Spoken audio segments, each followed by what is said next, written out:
Hello, everyone. Welcome to Catherine's ESL classroom. In today's lesson, we are going to have an advanced class on Martin Luther King for those that are enthusiastic about learning more about him and are at an advanced level. Do you like to learn about civil rights and our American history? Well, then this is a perfect session for you. We will quiz your knowledge and we will learn a little bit more in detail about Martin Luther King. So let's have some fun and have a great celebration in honor of Martin Luther King Jr.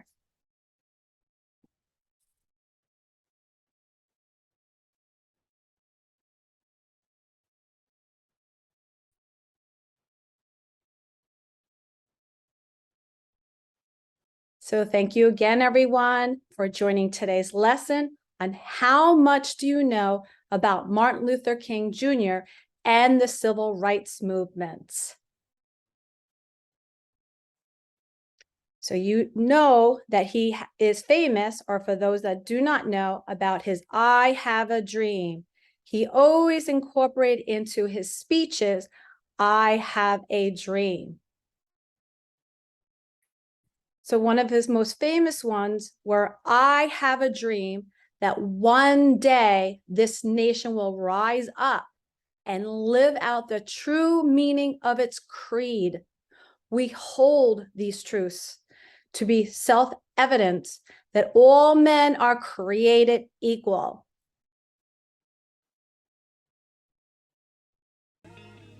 I have a dream that my 4 little children will one day live in a nation where they will not be judged by the color of their skin, but by the content of their character. I have a dream today. So this was another one of his very famous speeches of I Have a Dream. Let's listen to it one more time in memory and in celebration of Martin Luther King Jr. I have a dream that my 4 little children will one day live in a nation where they will not be judged by the color of their skin, but by the content of their character. I have a dream today. All right. So if you want to learn more about his speeches, you can always go to the History Channel, okay? Now you can do this on your TV or you can do this on the internet. I have a dream that my Okay, so get ready for the quiz. We will have 10 questions. Who is ready to learn more about Martin Luther King Jr. and the civil rights movement? Okay, so at which major event did Dr. King deliver his I Have a Dream speech? Was it the Montgomery bus boycott, the March on Washington for Jobs and Freedom, the funeral of President John F. Kennedy, or the inauguration of President Lyndon Johnson? Does anyone know? All right, here comes the answer. The March on Washington for Jobs and Freedom. King delivered his legendary I Have a Dream speech from the steps of the Lincoln Memorial on the National Mall during the March on Washington, held in August 1963. The event drew upwards of 3,000 protesters who demanded, among other things, the passage of new national civil rights legislation, economic opportunity, and an end to school segregation and police brutality. All right, extra bonus. Is Washington, the March on Washington, is it the Washington State? Put it down in the comments. That is your extra bonus question. Dr. King was directly influenced by which of the following leaders? Abraham Lincoln, Malcolm X, Franklin Delano Roosevelt, otherwise known as FDR, or Mahatma Gandhi? Anyone know? Mahatma Gandhi was directly influenced by Dr. King. Okay, so King was profoundly inspired by Gandhi's political strategy of direct action and nonviolent resistance, and was inspired by the strategy's success in overthrowing white colonial rule in India. Okay, so Dr. King was directly influenced by Mahatma Gandhi because of this political strategy that he had. Martin Luther King Jr. served as the first president of which civil rights organization? Was it the Southern Christian Leadership Conference, the National Association for the Advancement of Colored People, the Southern Poverty Law Center, or the American Civil Liberties Union? Now, this could be a trick question for some. What do you think the answer is? The Southern Christian Leadership Conference. So Dr. King helped found the Southern Christian Leadership Conference, which helped coordinate and support large nonviolent protests in opposition to racial segregation in the South. All right, how many of you had this question correctly? All right, kudos to you. Okay, which public official famously accused Dr. King of being the most notorious liar in the country? Was it George Wallace, who was the governor of Alabama at the time? J. Edgar Hoover, who was the director of the FBI at the time? Bull Connor, who was the Birmingham police commissioner at the time? And Richard Nixon, who at the time was the future US president? Another tricky one. Which is the answer? J. Edgar Hoover, the director of the FBI at the time. If you notice here in the Herald Tribune, it's a little blurry. You can see here, November 19, 1964. You'll see it says here, the most notorious liar in country.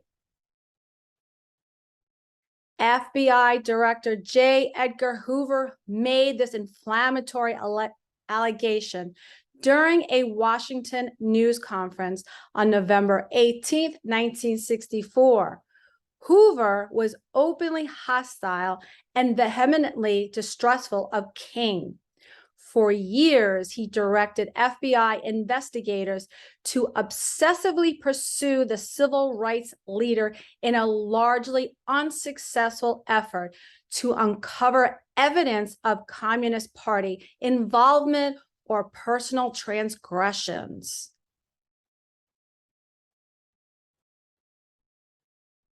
Okay, question number 5.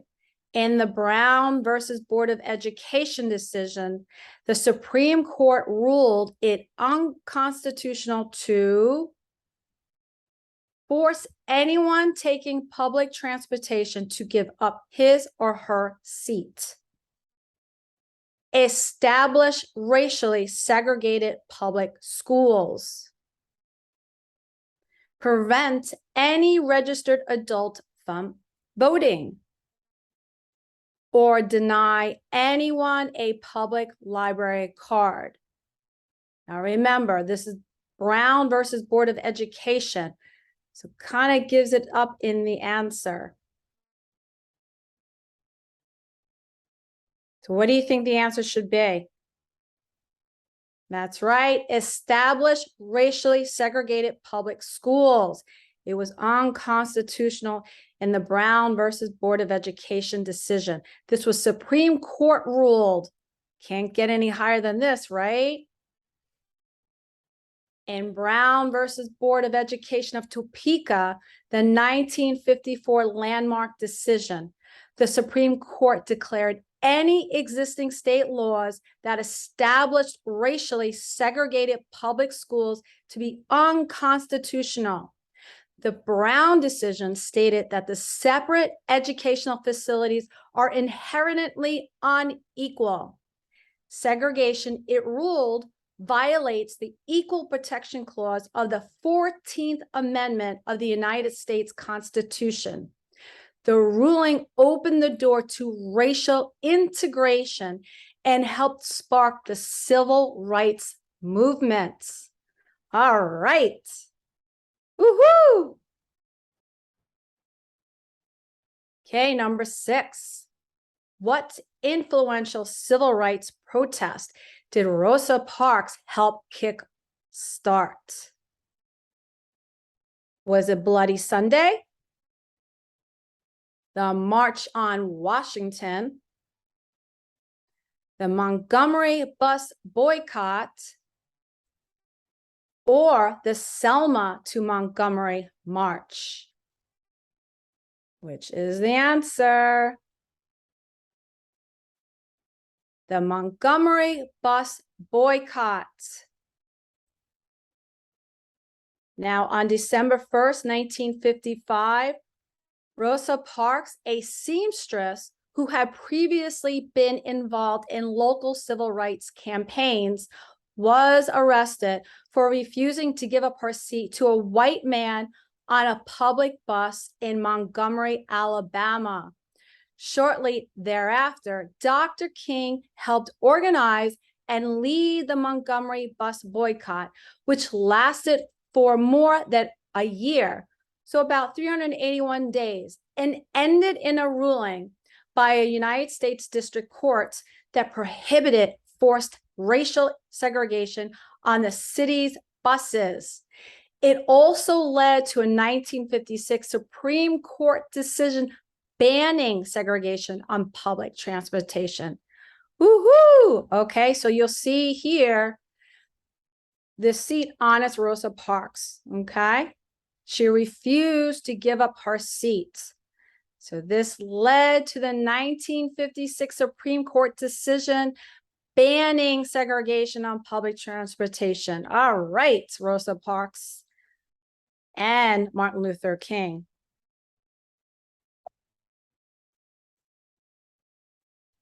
So who was George Wallace during this time?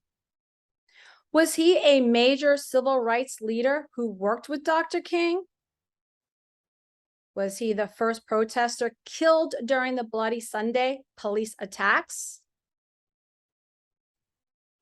Was he the Supreme Court justice who wrote the Brown versus Board of Education decision? Or was he the pro-segregationist governor of Alabama? Now, this is a little tricky for some, so pay attention. Which is the answer? He was the pro-segregationist governor of Alabama. So you'll notice here in this picture, George Wallace says in his speech in Alabama, segregation now, segregation tomorrow, segregation forever. This was on January 14th, 1963. He was the governor at that time. So George Wallace, a Democrat, served 3 terms as governor of Alabama. Wallace staunchly opposed desegregation and the goals of the civil rights movement.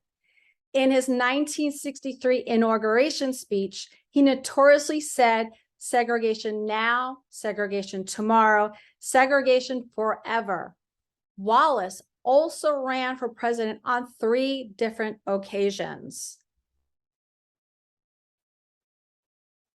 Question number 8. Which of these political groups was not affiliated with Dr. King's organizing efforts? Was it Congress of Racial Equality, Student Nonviolent Coordinating Committee, Black Panther Party, or the National Association for the Advancement of Colored People? Which is the answer? Does anyone know? Look at the picture. It can give the clues to the answer. Black Panther Party. So this was the one political party that was not affiliated with Dr. King's organizing efforts. And I will tell you why.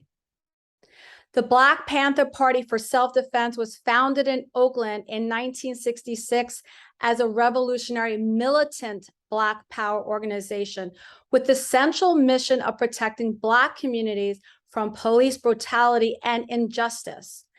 The organization's tactics marked a departure from the strategy of nonviolent resistance promoted by Dr. King and the coalition of civil rights organizations he worked with. Okay, you see the differences? Okay, number 9 out of 10 questions. How are you doing so far? All right, you tell me, put it down in the comments. So what was Freedom Summer? Was it a campaign to register Black voters in Mississippi? Was it a series of protests in southern cities to oppose the incarceration of civil rights activists? Was it a bus tour Dr. King took throughout the South to galvanize Black communities? Or was it a march from Selma to Montgomery? Here's another tricky question for some.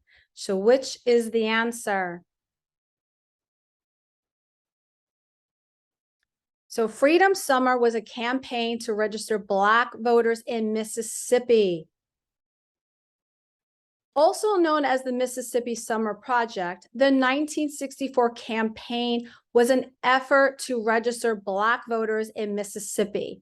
The campaign, organized by the Council of Federated Organizations, also set up dozens of freedom schools, freedom houses, and community centers in small towns throughout Mississippi to aid and support Black communities where disenfranchisement was common. Kudos to Dr. King, right? Number 10 out of 10, last one. The Voting Rights Act of 1965 did everything but what? Sent federal authorities to southern states to help register Black voters,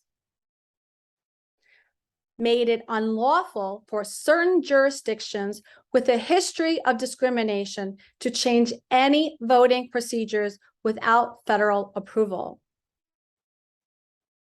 required certain jurisdictions with a history of discrimination to provide voters with free transportation to the polls, or outlawed voting literacy tests. Now, again, the question is, the Voting Rights Act of 1965 did everything but what?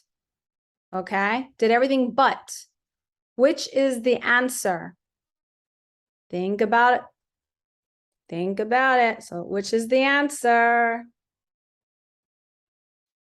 It did everything but required certain jurisdictions with a history of discrimination to provide voters with free transportation to the polls. Not too bad, right? So signed into law by President Lyndon B. Johnson, who also signed the 1964 Civil Rights Act of 1964, which is the Voting Rights Act, prohibited states from imposing any voting qualification or prerequisite to voting or standard practice or procedure to deny or abridge the rights of any citizen of the United States to vote on account of race or color. In so doing, the act dramatically boosted political participation among Black voters throughout the South. Woo, woo, woo! I am so happy, aren't you? Okay, so how did everyone do? These were pretty tough, or was it pretty easy? You let me know. Okay, so with I Have a Dream, Martin Luther King Jr. envisioned a world where people of all backgrounds and colors of skin could love and respect one another. This was his dream. So what is your dream for the future? Let me know, let us know. We all want to hear from you.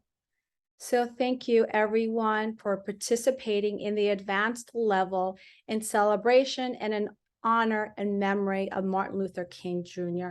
with I Have a Dream and his support of civil rights and especially equal opportunity.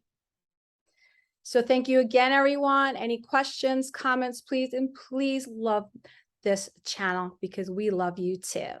So thank you everyone again for joining our quiz on how much do you know about Martin Luther King Jr. in the civil rights movement. Until next time, bye.